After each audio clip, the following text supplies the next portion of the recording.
Hi, this is Mary Ellen with Portraits of Me, and today I'm going over all the books I read in the month of February.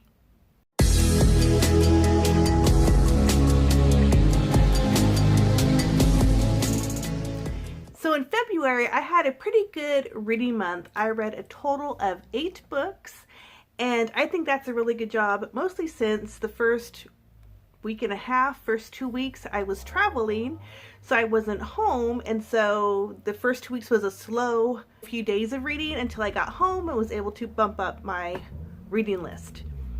It's a loud car out there disturbing my thought. I live on a busy street, so you always hear people revving their engine, so I apologize if you hear it. I can hear it, but I'm not sure if my phone can capture that sound. Anyway, I think I did a successful month of reading in February, so I'm excited to share the books that I read with you. The order I'm going to do these books is by what I read the beginning of the month all the way to the end of the month. And I don't remember my star ratings on these because, you know me, always coming ultra prepared, but I'll put the star rating somewhere on the screen so you can see what I rated it on Goodreads. So let's get to the first book. The first book I read was a book I took along with me on my travels, and that was this book right here. It is The Death of Mrs Westaway by Ruth Ware. I've been hearing such good things about her latest book, The Turn of the Key or something like that. And so I do have a few Ruth Ware books on my shelves, so I decided to pick this one up and kind of start reading her work to build myself up to that newest release. But sadly, I wasn't too impressed with this book.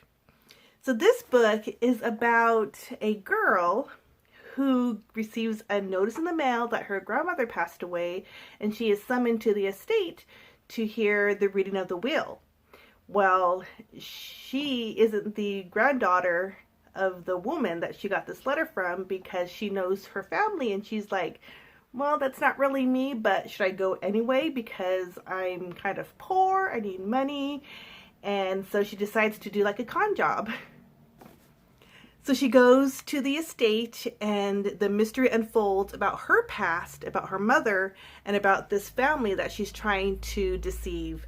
So overall, a fun concept, but I didn't really enjoy the story. To me, the story was a little slow. It kept repeating things over and over. I didn't like that the lady kept saying, well, I'm not the granddaughter, I'm not the granddaughter. Like, okay, we get the idea that you're not the granddaughter, right? So I think the writer was trying to derail our sleuthing skills and trying to make us think something different than what she wanted us to think. But overall, I did guess the mystery before the book ended.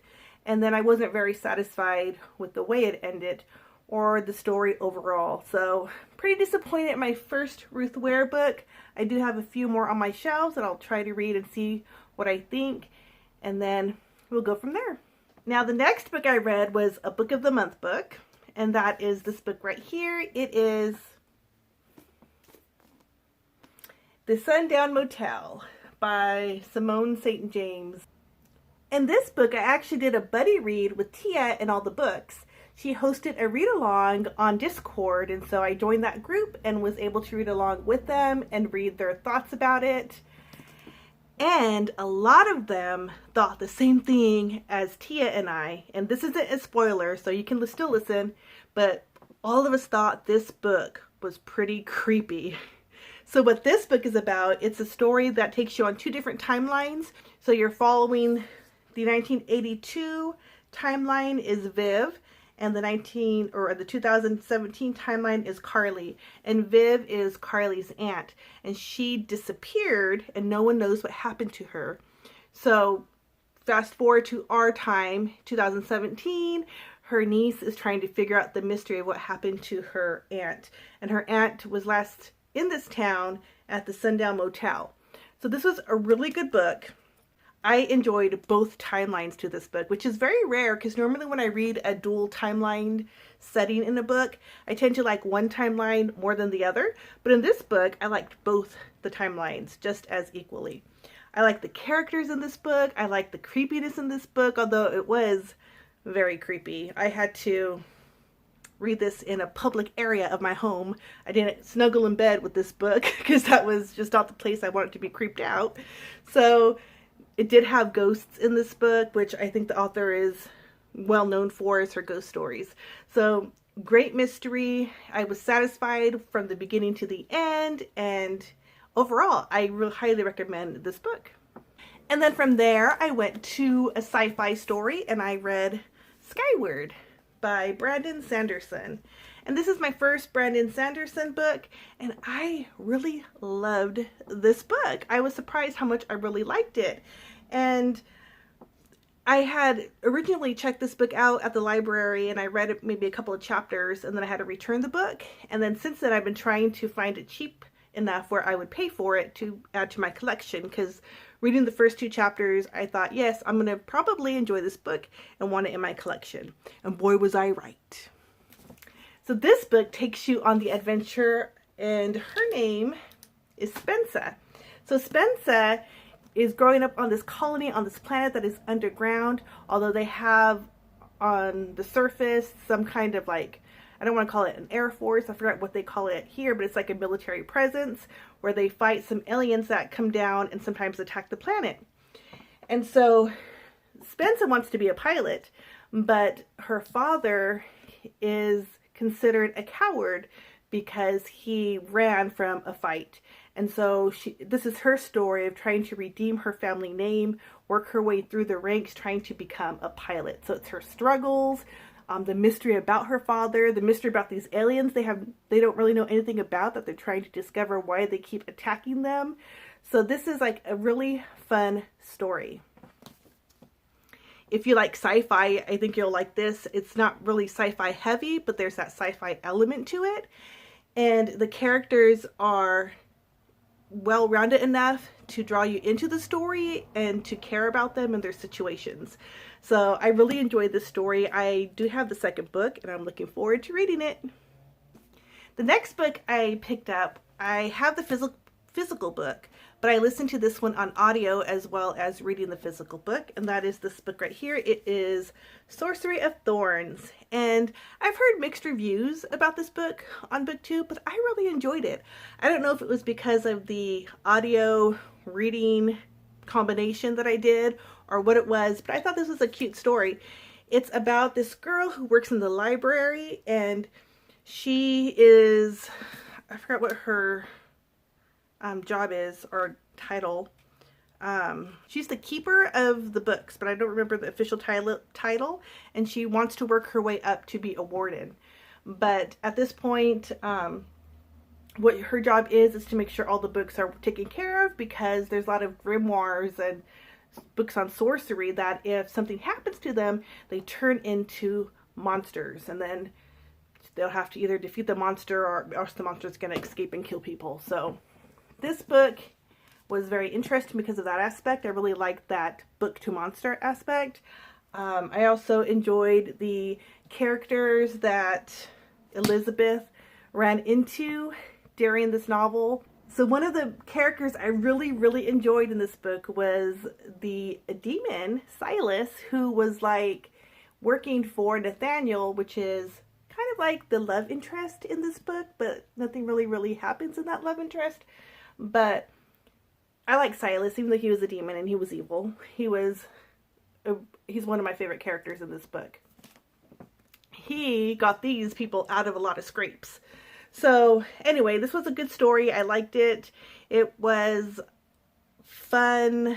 It was just a simple story. There wasn't really anything complicated about it. It was, to me, well written, and it really took hold of my imagination. But a lot of people that I've heard on BookTube thought it was pretty just basic and forgettable, and that's why they didn't rate it very high. I think I gave this one 4 stars because even though it is have like the basic writing style, it's not anything really grand or great. I liked the story and it was entertaining while I read it, and therefore I'm going to continue the series when the next book comes out. I think there's a next book, I'm not sure, but if there is, I'll continue it. And then another book I listened to audio while reading, because this one you kind of have to read the book with the audio because there's pictures. That is this book right here. It is Hollow City, the second book to Miss Peregrine's Peculiar Children series. And oh my gosh, you guys, I like this book a lot more than I liked the first one. This book was so much better. I don't know if it's because I knew the characters more and I was introduced to this world and knew a little bit more about this world, but whatever it was, this book was like 5 times better than the first book. And I think I gave the first book 3 stars. So this one was very, very interesting. So this continues this series.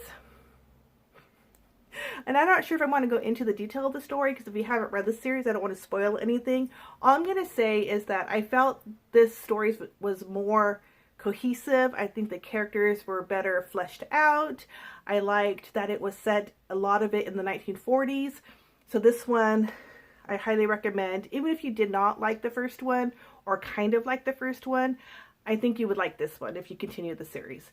And I think part of the reason why I liked it a lot better is because I was reading the notes at the end from the author, talking about his writing process with this book versus the first book.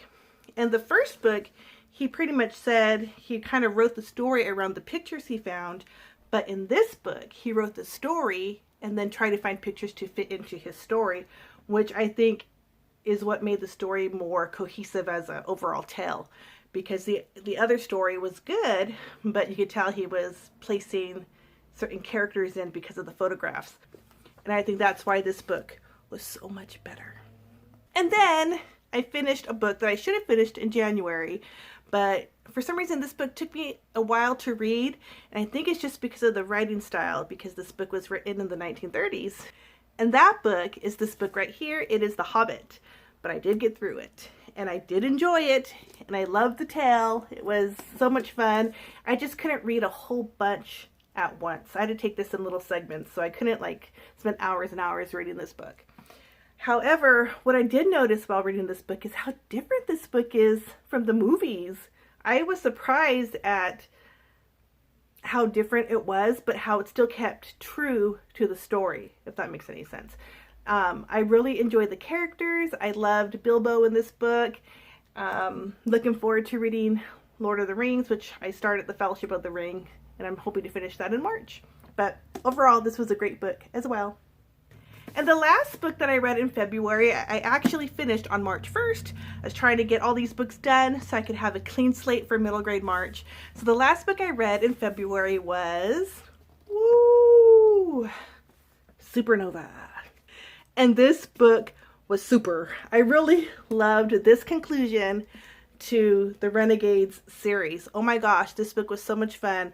I read this and I enjoyed all of it. And it's a chunky book. This whole trilogy of a series was so good. And Supernova didn't disappoint. I'm not sure which book is my favorite out of the trilogy, but I think this was a good ending to the whole Renegade series. I enjoy the characters and what happened and what turned out at the end. I love the twists and turns this book took you on, the different, reveals for Nova and for Adrian that weren't really reveals, and then, biting your nails. When are they going to figure out all these secrets? Such a good book. Really enjoyed reading it and highly recommend this trilogy. I forgot to add another book that I read in February, which was a book that I listened to on audio and read the physical book, but the reason why I don't have it to show you is because I ordered the book through Thrift Books and it came with no cover, and so I didn't want that copy, so I had to contact them. And anyway, so I forgot to mention I read A Twisted Tale, Once Upon a Dream, and it is the twisted tale of Sleeping Beauty. And that was such a fun book, you guys. It has a whole twist on the fantasy of the prince and him kissing the princess awake. It was so good. It was different. It was interesting. I love the whole concept that was around the story, which I'm not really going to tell you because it will ruin the story for you if you want to read it. Because the whole book and the whole concept of that twisted tale is kind of like, if I told you about it, it would spoil the book. But I'm going to tell you, I did like the audio. I did enjoy the story. I read some reviews on Goodreads after I read it because I did like the book and wanted to see what everyone else was saying about it. And it didn't get very good ratings because a lot of the people didn't like the way the twist was. But I really enjoyed it. I'm a big Maleficent fan. That's why this was the first twisted tale that I decided to read. And I overall liked it. I liked the twist. I liked the characters.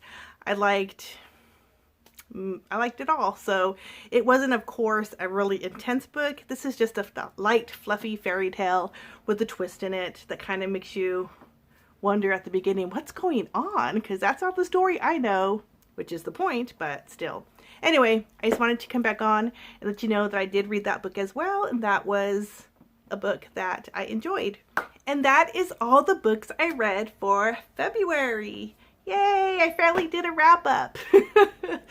I'm not very good at wrap-ups because I always tend to forget all the intimate reasons why I liked or didn't like a book. Mostly I remember the way it felt reading the book and the satisfaction I got when I finished the book. So I know I didn't go into too much details about these books, but I hope you got some idea if it might be a book that you would be interested in, because that's the whole reason to share books on BookTube, is trying to find the perfect match book to reader, right? So I hope that you enjoyed this wrap up. I'm going to try something a little different in March with Middle Grade March on my wrap up, so stay tuned for that. And then also, let's keep that conversation going in the comment box. So if you read any of these books that I've mentioned, please leave a comment below or like this video so that I know it's content you would like to see on my channel. And as always, you guys, have a great morning, day, evening, or night, and I will see you in my next video. Bye! Silas, who is like a demon to the magician, or it's not called magician. What are their names? It's been a while. Remember, I read these in February. Oh my gosh. Sorcerer. He's a sorcerer, I think. To the sorcerer. And I forgot the sorcerer's name. Aren't I just a jumble mess right now with this book?